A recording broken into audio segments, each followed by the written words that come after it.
Go! Ash. Yeah. Hello and welcome. So if you're watching my videos for the first time, my name is Kogot Peter, and on behalf of KP Travels, I would like to show you my adventure of Alexandria. I traveled from Cairo to Alexandria by train, a journey that took roughly 3 hours. This is the train station in Alexandria. I arrived in Alexandria by around 5 p.m. But because it was winter, it was already dark and I had to catch a taxi and go straight to my hotel. The following morning when I woke up, the first thing that I saw from my hotel window was this, and I instantly fell in love with Alexandria, I must admit it. And from there henceforth I was super excited. Alexandria was founded by Alexander the Great in the year 331 BC before Christ. This is KP in Alexandria, Egypt. I'm super excited. What makes me really excited is that, you see that? An ocean, no, a sea. Mediterranean Sea. I only saw it in school books and now I'm here.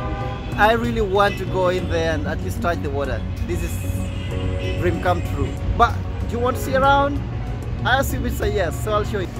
You said never let me go. You said never let me go. You said never let me go. You said never let me go. You said never let me go.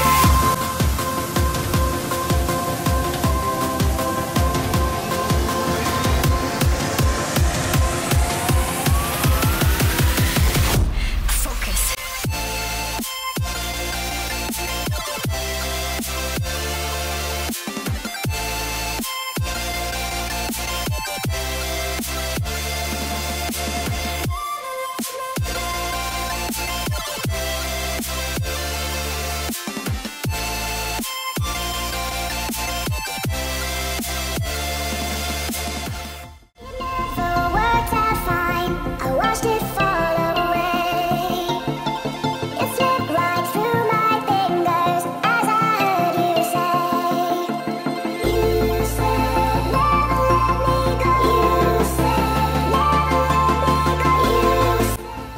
If you are visiting Alexandria as a tourist, I must admit that there are plenty of places to visit, but I will only take you through the ones that I visited.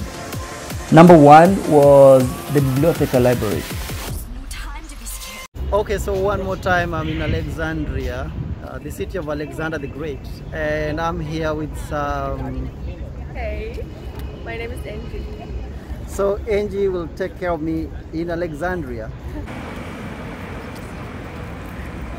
This is the front view of the library with the ancient Egyptian writings. By the way, if you go inside the library, you will find like a dictionary, like a script that would help you interpret the ancient Egyptian writings. Inside the library, there is also a museum, and this is sarcophagus, or let's just call it a coffin. These were the coffins that the ancient Egyptians used to bury their dead, or the mummies.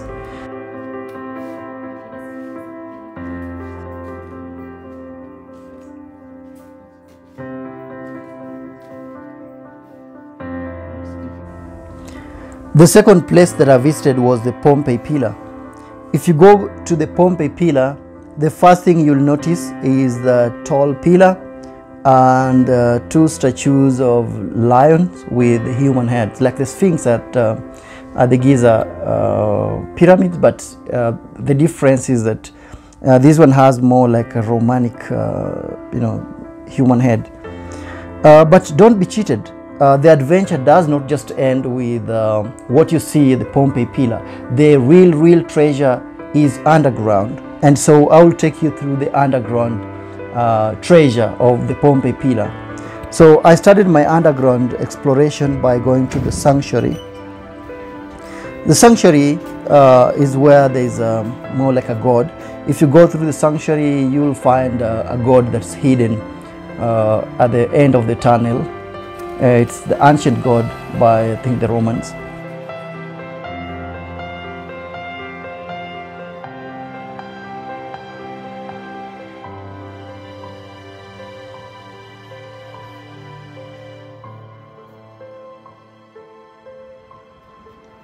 And the next underground treasure is the library. Well, I must admit that the library was the most scary one because it is the deepest, and you can see by yourself.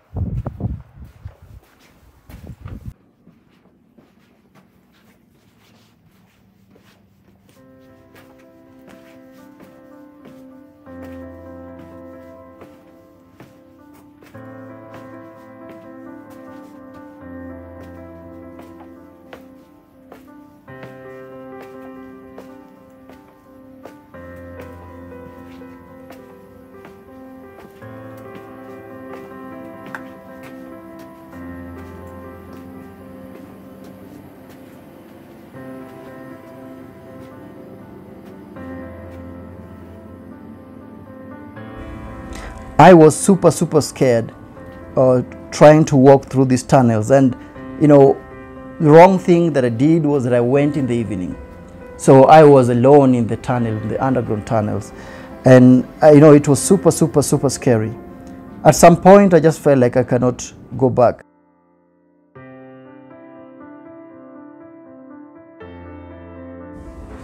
And when I was down there, something happened.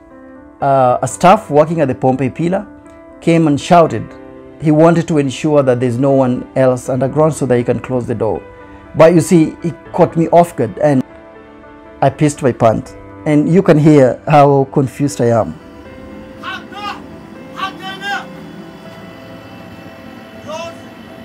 Huh? La. Kenya. Come on. Finish. Come on.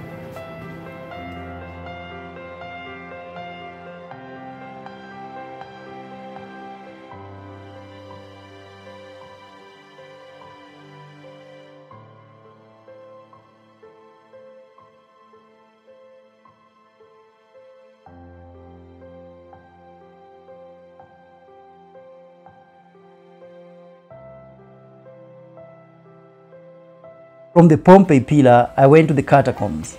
And at the Catacombs, I met a very interesting tour guide, Shabir El-Hadari. First that we notice is the name. The name is the Catacombs in English, catacomb in French, catacomben in German. It comes from one and the same language. Two syllables. Kata in Greek means down, kombos in Greek means cavity. The definition of the word, according to my dictionary, he was an interesting tour guide because he is the opposite of normal tour guides. Normal tour guides often listen to the tourists, they want to make you feel as comfortable as possible. Shabir El-Hadari was the opposite. He felt like he had all the powers in his hands and he treated me like I'm a student and he's a professor and maybe he's lecturing me or something. But I enjoyed this bit, and at some point he was completely ordering me around.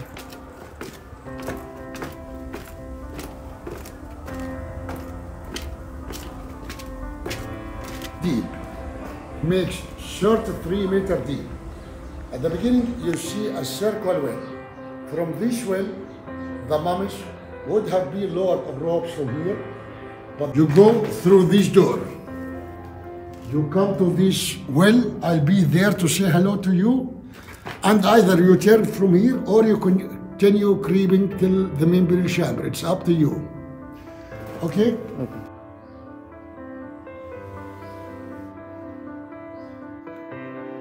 But focus on this. Okay. Focus on this. This symbol has a name. Its name is Caduceus. C-A-D-U-C-E-U-S-U-S. Caduceus, according to my dictionary, is composed of a staff, 2 wings, and 2 serpents, and it is still used up to now as a symbol of the profession of medicine. Here in Alexandria, in the center, we have a branch of the International Organization of Health. And yesterday, I saw the bulletin in the Egyptian television. I saw the same building in New York. Both did the symbol of medicine in a wrong way. They did a staff and 1 single serpent. It must be 2. one for the poison and one for the antidote. And Caduceus, as a matter of fact, is a symbol of the Greek god Hermes. Hermes was adored as the envoy, the messenger of the gods in the Greek mythology. Hermes is his name for the Greeks. For the Romans, he is known as Mercure. And believe it or not, if you have been in Greece, on the northeast of the Peloponnese, on the Aegean Sea, there is the temple of the Greek god Asclepius, the god of medicine. Believe it or not, you can see these caduceus there. Switch your phone.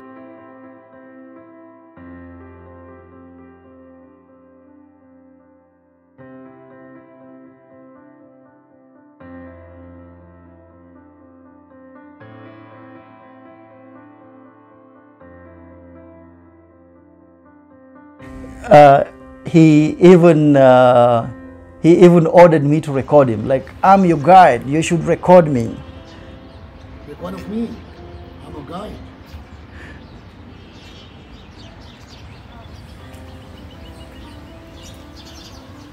Okay, now I'm on you. So ladies and gentlemen, he is a professor of the history of Egypt, and he's a guide. He and the Catacombs, Alexandria. I really enjoyed my time with him, and you know, he gives all the little details about history, about Egypt, about the Catacombs, about every little details that you need as a tourist. I would highly recommend, and if you come to Alexandria, go to the Catacombs and please get him. Sabir al-Hadari is his name. Yes. Sabir al-Hadari. Okay. Thank you. شوفوا شكلكم اسمي كلبش يا شويش بالبركة لما جنبي جيش السجن أحسن مما فيه. From the Catacombs, I took a tuk-tuk to the Roman Theater, which is the next interesting tourist destination.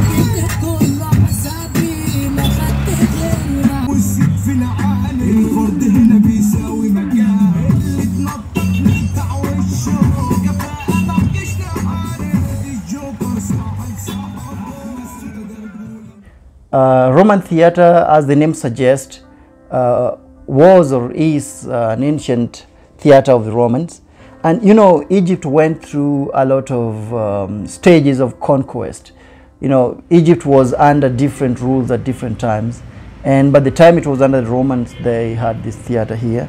So this is why many people like to go and see you know, this monumental evidence of the Roman existence in Egypt.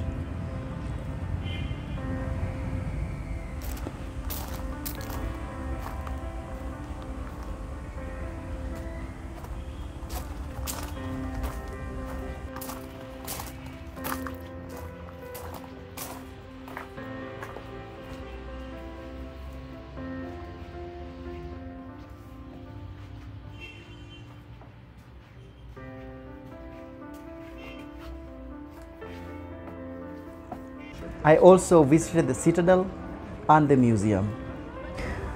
When I was done with Alexandria, I had a suggestion. You know, my friends offered a suggestion that we could go, you know, to a village outside Alexandria for fishing, and I instantly thought, like, well, that's a brilliant idea. So I left Alexandria and traveled for like an hour to a remote village called El Madeya. And that's where I met this gang, and we went fishing, and the rest is history.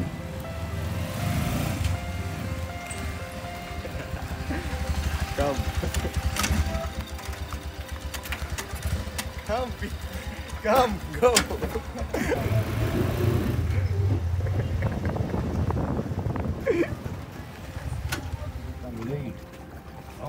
تعالوا لي جدر بتعمل ايه؟ انا لو ضاع تيجي تطلب واحد يقول لك ايه؟ جاي تبع الشواء. لا مش تبع الشواء، يقول لك ايه؟ بعتك واحد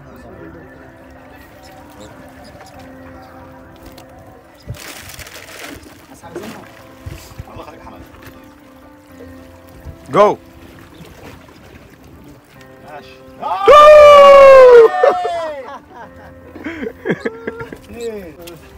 Did you capture that? Yeah. Very good, very good, very good. Good.